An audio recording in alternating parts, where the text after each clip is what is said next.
Welcome to Scott Family Homestead. I'm Christine and this is my garden here in Zone 4 in north central Wisconsin.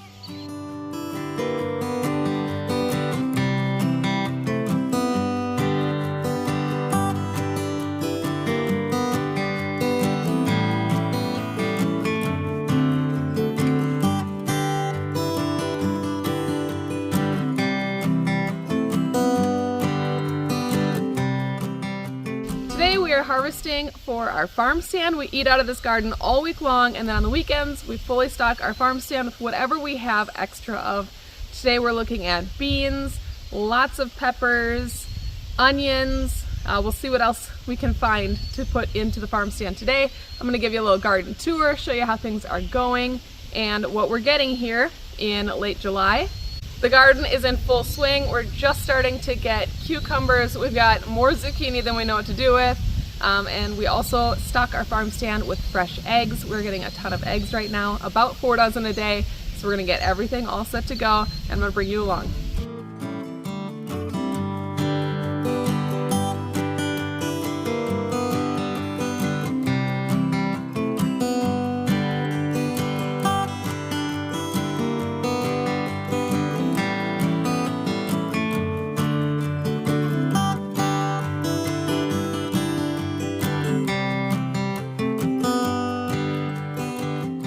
Let's first talk about the raised bed garden. I have pulled my garlic and we're starting to pull onions because you can see they're flopping over, and some of them aren't going to do a whole lot from here. So a lot of the yellow onions are done. The whites and reds, some of them are going strong, some of them have flopped. So we're going to leave them for a little while. It's nice and dry out, so there's no risk of them going soft in the ground. We are in a drought. We've had a drought for a couple of weeks now, no rain. Maybe some sprinkles once or twice, and that is it. So everything is very, very, very dry.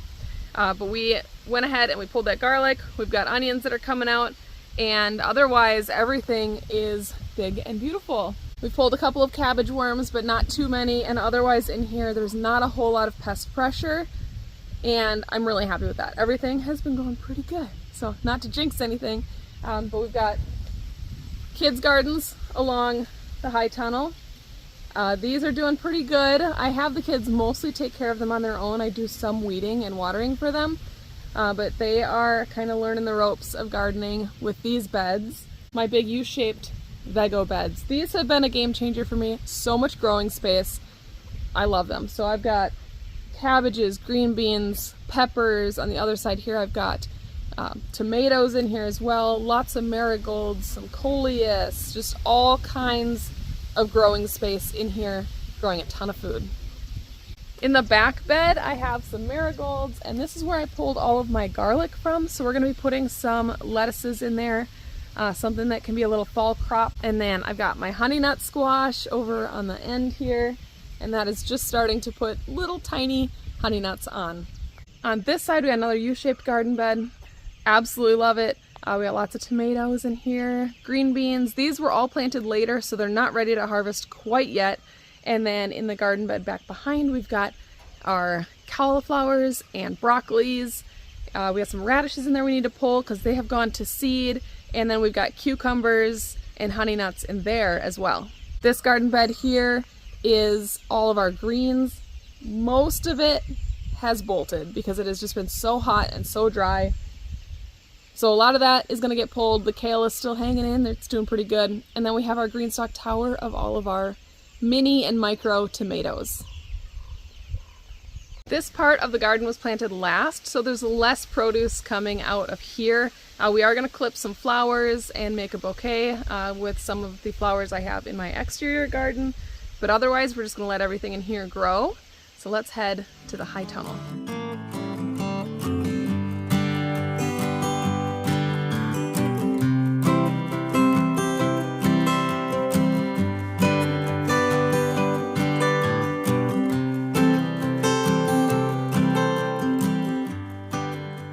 This is our 30 by 50 high tunnel. We've got the majority of our tomatoes and peppers in here because they grow so much better in the heat. We also have volunteer sunflowers all over the place. We left a few.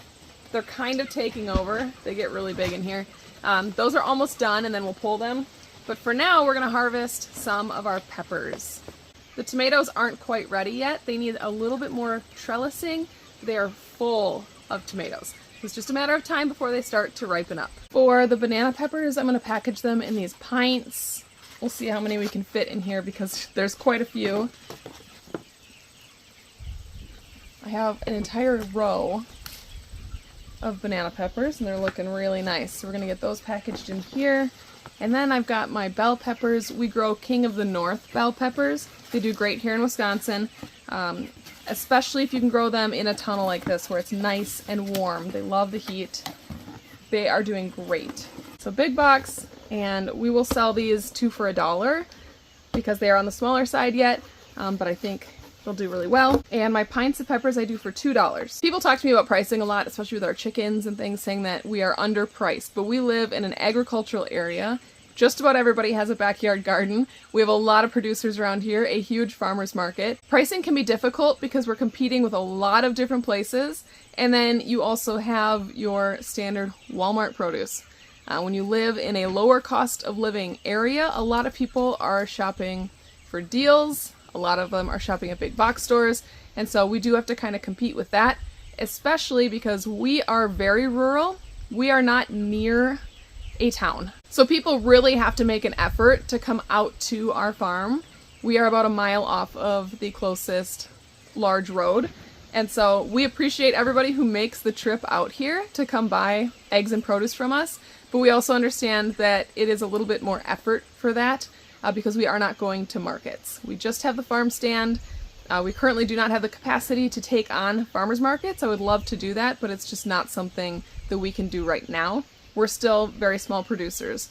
So we sell from our farm, our meat, our eggs, and our produce, as well as other products, and people can order them through our Facebook page or stop by the farm stand for the eggs and produce. So we like to do it this way, and we appreciate the people that make the effort to come all the way out to us because we understand that we are kind of out of the way, but that is why we keep our prices very, very low. I grow this garden for my kids, so I want it to be safe and clean, and so even the organic sprays are not touching my plants unless I absolutely have to, which I haven't had to, thankfully. We do a little bit of copper fungicide in the late season on the lower parts of our tomato plants. Does not touch any of the fruit, and we're using it very sparingly. That is the only thing I have sprayed in this garden since we moved here. We handpick pests, and if you saw my recent video, we have a lot of cucumber beetles this year. We have been using a vacuum, a little handheld vacuum. Actually has been the best thing for those so far. I tried the little electric fly swatters, and it just wasn't doing it, and we've tried hand squishing, but there's just so many. The vacuum, that is where it is at. But that's what we're doing. We are doing everything by hand, and we're still a small producer, and we still keep our prices low, and just hope that people find us and appreciate what we're doing here and the transparency. If they have questions, we are here all the time, and that's really what we're going for.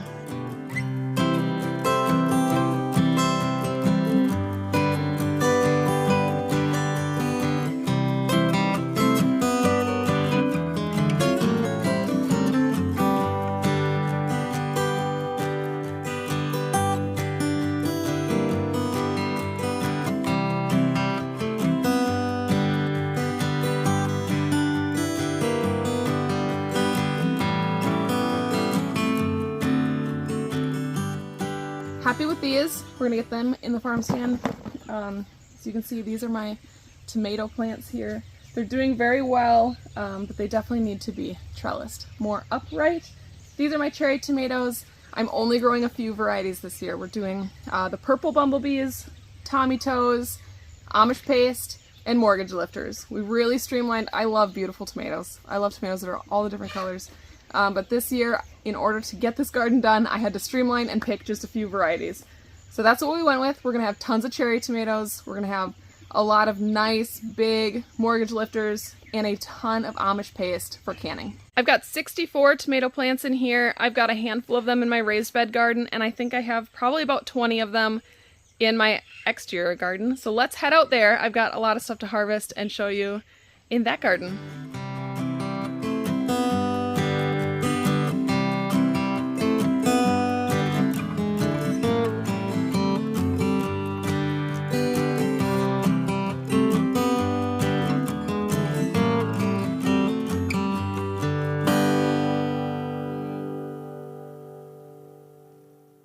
right, out here we've got our potatoes in grow bags. We have some tomatoes, onions, green beans. We've got our pole beans, cucumbers, pumpkins, flowers, a whole big garden out here.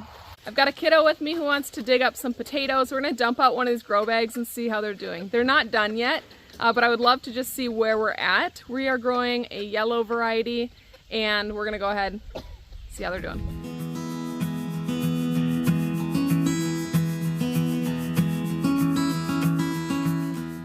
We might have to do a dump and pull.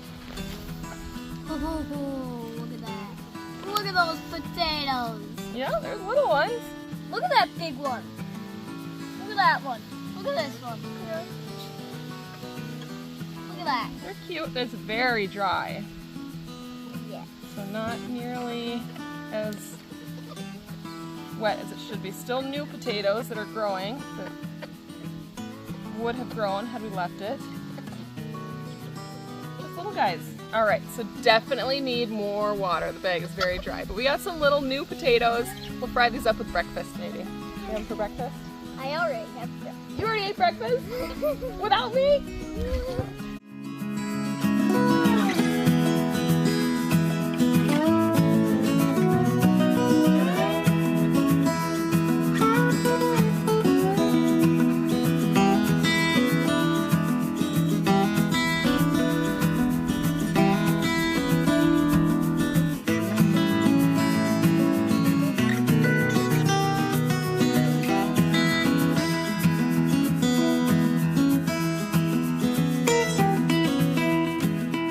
Moving on to onions, you can see I still have a lot of them standing out here. These were planted a little bit later, so they're still holding pretty strong. I'm going to pull a couple whites and a couple yellows. The reds are still pretty small, so I'll probably leave those be.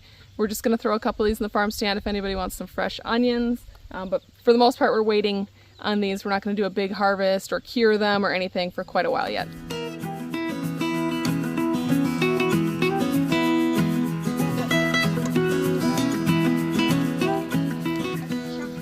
We let these zucchinis go way too long. They're huge, so they likely won't sell. We can make some bread out of them, which we will then freeze, or we can shred them and freeze. But these guys they're big ones.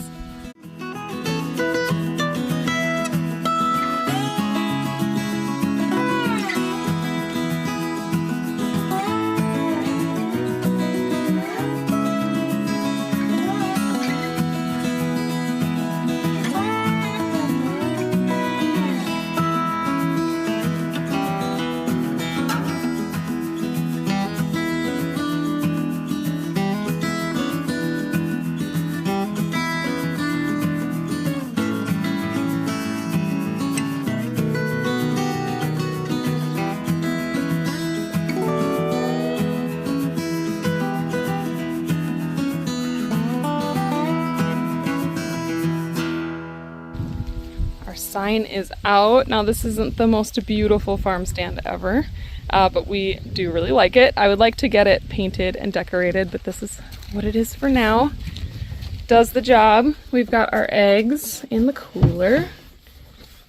Lots of eggs right now. Savvy helped me package those up. We've got our zucchini, beans, onions, our beautiful flowers, peppers, and as always, we've got our seed library out here. And so we keep this in like a little bread box, and then the seeds are kept in these containers. And this is all the leftover stuff from our seed swap, plus some stuff that I've added over time. We also have, you can kind of break up packets if you only want to take a few. And that's the farm stand. All right, before I sign off, I gotta show you my new chickens. So I've had these chickens for a little while. I don't think I've shown them on the channel. I've got some Americanas and some Seabright Bantams that I got for 50% off at Tractor Supply a couple months ago. And my goal was to have them be garden chickens, or as the kids call them, mom's chickens. And I was gonna build a coop. I was gonna build a coop with a run, and it just was not happening. We're way too busy. I had seen this coop early in the year at Tractor Supply and absolutely loved it, but it was quite expensive. But it was like $200 off this week. So I grabbed one. It only took us a couple of hours to put together. The reviews said it was terrible, but we actually didn't find it to be too bad. I did most of it with the kids just handing me stuff, and then Ryan did the roofing part, which I think was probably the worst of it, but it wasn't too bad. It holds about 12 to 15 chickens. I've got 11 in there, but 6 of them are bantams, so I think it's a pretty good space, and I love it. So I will link this. I am a Tractor Supply affiliate, and so we do a lot of our shopping there. And I really love this coop. I'm glad that it was on sale because otherwise it would have been a bit much. But let me show you my girls. So my goal is to name all of these and have them be really friendly. We've got 5 Americanas and they're all different colors. And then we've got the little bantams.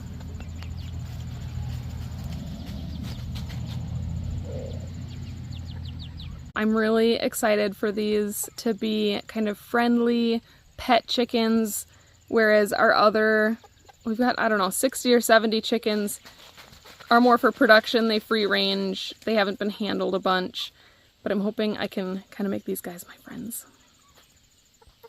Can plant some, these actually do have drainage, so you can plant some little plants in there. I'll show you the inside, the nest boxes and everything. It has a lot of roosting spaces. It has 3 roosts. The door that you can close at night. And then you can open up windows. It's got a lot of airflow. And around the back side, we've got the nest boxes. I've never had a coop where you could collect eggs from the outside, so very excited about that. So that's kind of everything that's new in the garden area. We've got our farm stand set up. We're ready to go, and hopefully we'll see some customers today, get some produce on people's tables. As always, thank you for hanging out with me, and I'll catch you on the next one.